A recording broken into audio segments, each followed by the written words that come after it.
Well, hey, welcome back, Tiny Truckers. So, got parts in. So, back to the Scottsdale.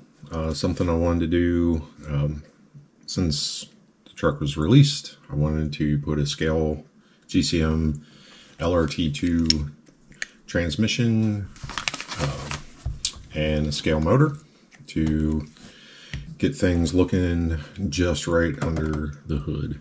So, the only thing I had to wait for was another TF2 melt kit from GCM.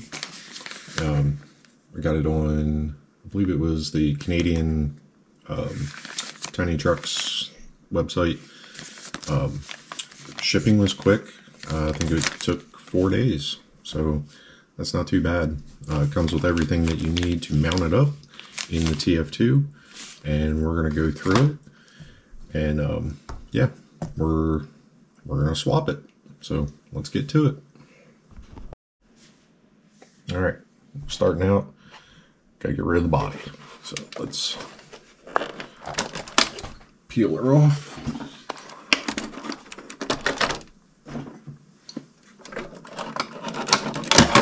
And we'll set her off to the side. So basically what we're going to do, get rid of this transmission, shift the servo over to a frontward mount, and yeah, so we're going to start tearing down.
All right, so we're going to open up the kit that GCM sends. Nice little explanation here for an instruction sheet on where things go. Pretty straightforward. Everything's packaged nicely.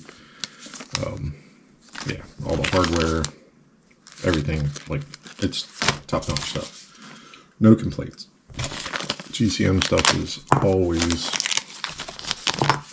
a pleasure to see and use. I've done probably 4 or 5 of these kits in the past, and never had any issues with any of their products at all. Always super stoked to get it. The machine work is dead on. Never an issue. So if you're going to do a swap like this, definitely recommend just spending a couple bucks and getting quality parts. I mean, the machining is fantastic. Even the servo mount is stellar. Yeah, it's all great stuff. Alright, then we're gonna get to it. Alright, for those of you that have never set one of these up before, I've got a few tips and tricks here for you. So the motor plate, the motor goes in, there's no adjustment on there. The pinion is supplied with the transmission. Inside the transmission is the primary gear, and this end rides in this bearing, and that's where you set your pinion height. So if you can see that.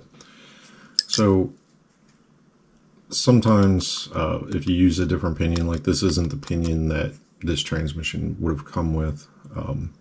You have to set, you have a lot of gear there to mesh with. What you have to be careful of is watching the set screw when it comes around. Make sure it's not engaging the teeth. Make sure that it actually misses any of the teeth on that cluster gear. So you can get longer pinions and work all that out with a better pinion, but this is the one I got, and this is the one I'm going to use. So I just set it a little shallow. Then when you assemble it, the gear fits into the trans. Everything goes in tight. Everything should seal. It's a machine fit, so it should seal all the way around, and there shouldn't be any gaps or pressures. And then what I like to do is just stick a wrench through the end shaft and spin it around and make sure that it spins freely. So that is set and it's right. And yes, I'm reusing the brushed motor, reusing electronics in this truck for the most part for now, and we'll get back to that. But these transmissions will hold up. I've put them under brushless pressure with 3800 kV before and never had any issues with them. They will hold up, but keep in mind it is a scale trans, so scale, and it does have front overdrive, so brushed, perfectly fine for this. All right, so going into mock-up. So I got my mounts on, upward direction on the mount, got my rear cross member on, nice and loose. You know, differences over the years in chassis hole placement and slop and everything else. I just kind of like to leave that stuff loose.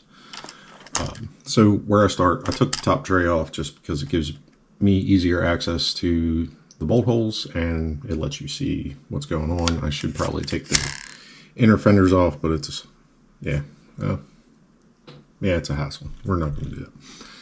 But so these mounts go in where the stock transmission mounts would have went, and it kind of lays in like so.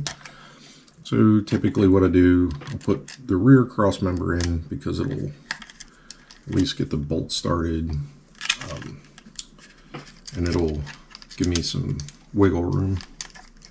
And I do leave this mount loose on the transfer case. It's one of the final tightening.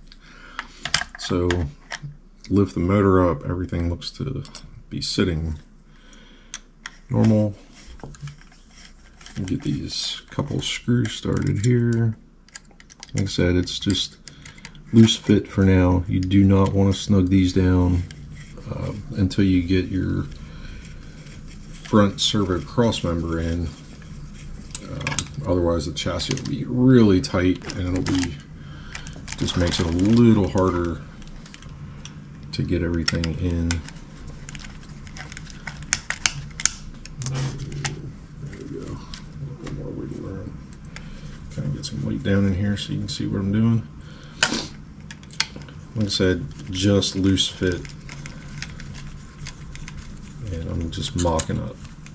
So the motor, transmission, you can see how it centers everything.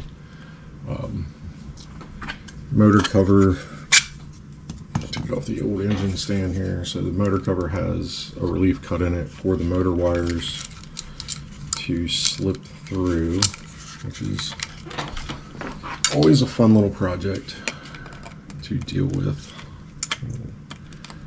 but nothing insurmountable. And typically the headers are a little wide for this one. I probably have to go back in and modify the headers a little bit just to fit in this chassis, but otherwise it would slip right on. But anywho, so once you have it in, you can see the cross members are loose. Then you have your servo brace, which long side to the driver's side, and it can be flipped around depending on what you got going on, but that's how it would sit. And then your servo will mount this way, which gives you all the clearance that you need for your scale motor, and it just puts it longitudinal. You'll have to recenter the servo on. So actually I got that in there. I might as well go ahead and put the bolts in for that.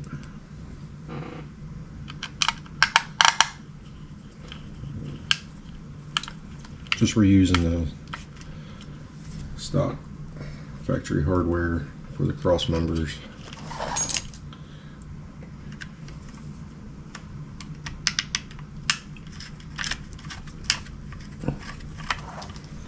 The inner fenders just make this a little bit more of a challenge to see what's going on, but there we go. Alright, so come back and tighten up some hardware.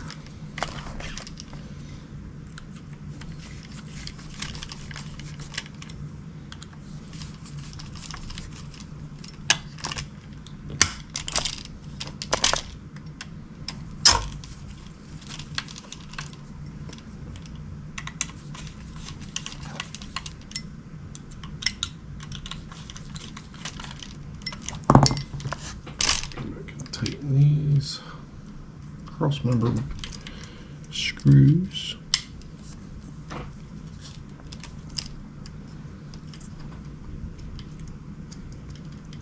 There's not a whole lot of pressure on that rear cross member. It's basically just to locate everything.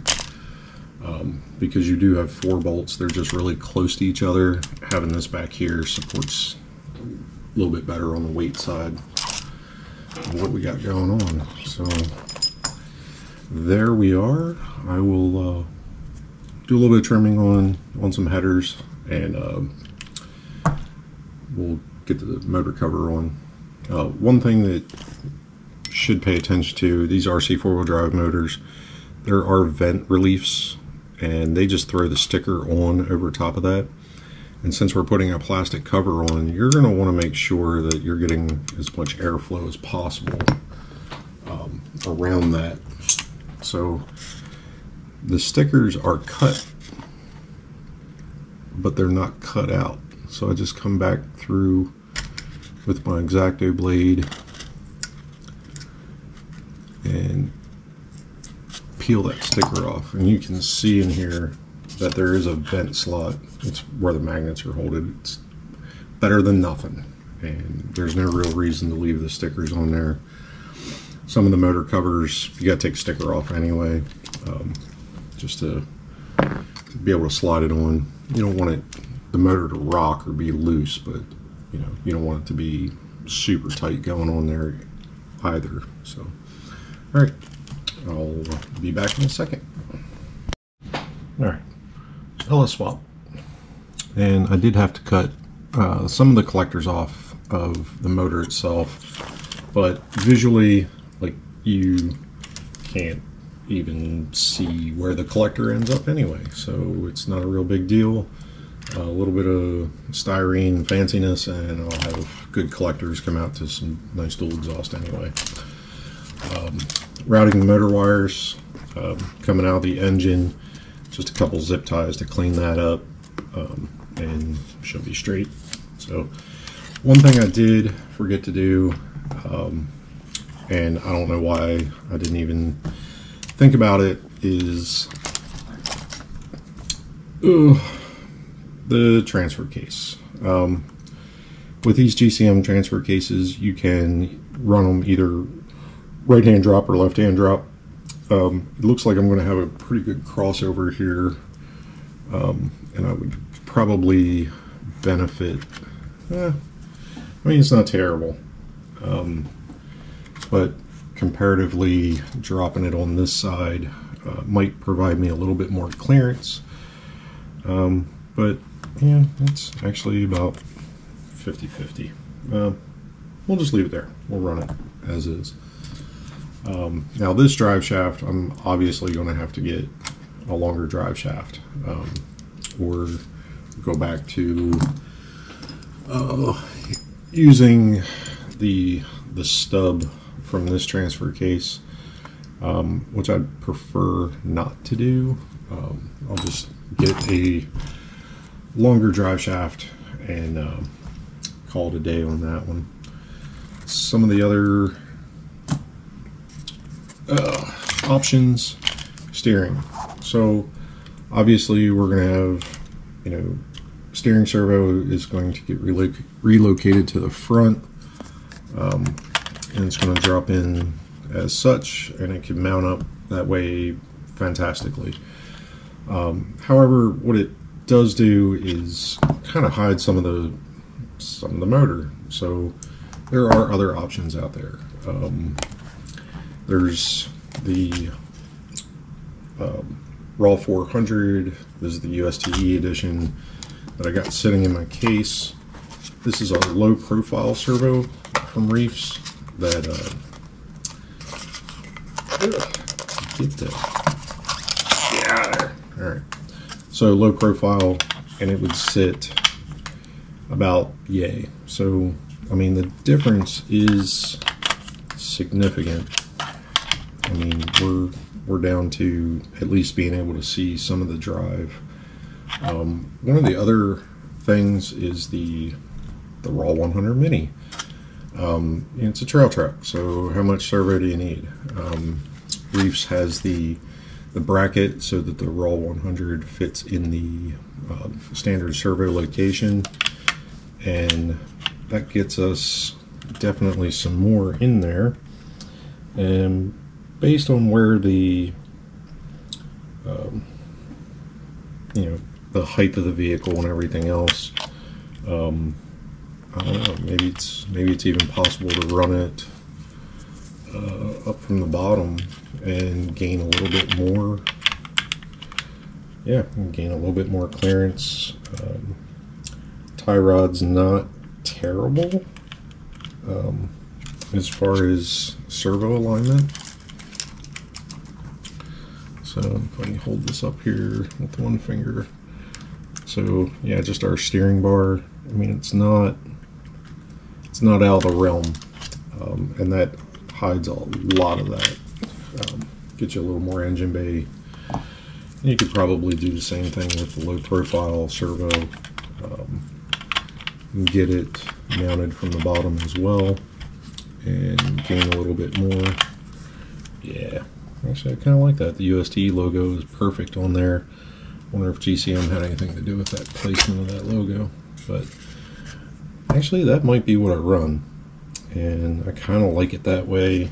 I get, you know, with the body on you'll never see any of that, but to me, I know it's there. USTE and the Reefs is below the bar, so it's, you know, just hides the trail edition. It's a trail truck, so trail edition servo number 10 of 250 made, so maybe we'll go with that. But yeah, so there's definitely some options there. So I got a lot to do to get this thing tidied up, and I think I'll get it tidied up and then I'll come back and show you the final product. All right, got it all wrapped up, got it powered up, and yeah, she's working. I did put the I left the raw 100 mini servo in there. It does steer it. It's got a little bit of lag when it's down on the ground, but you know, at the low voltage that ESC puts out, I didn't expect a whole lot. Definitely going to program it, and when we maybe put a BEC on it just to bring the voltage up a little bit more. But with the LRT2 transmission installed, we're doing pretty good. I got a makeshift drive shaft here, just pieced together some old axial wild board parts, just until I can get a drive shaft measured for the rear and run it back in true metal form the way I want it. But it does function for a trail truck. I'm not doing any serious, you know, climbing or rock crawling type stuff on it, but it's adequate, and adequate is good enough. So I'm gonna throw the body on real quick and wrap this video up. All right, body's back on, and let's see if we can get some light down here. There's the LS in the engine bay. I must say, it looks pretty good in there. A little bit of firewall work and such, and I think we'll have a pretty good little scale looking truck. So I get the rest of this light back up here. So yeah, that's the truck, and we're gonna keep on doing scale stuff to it. So thanks for watching, and we'll see you next time.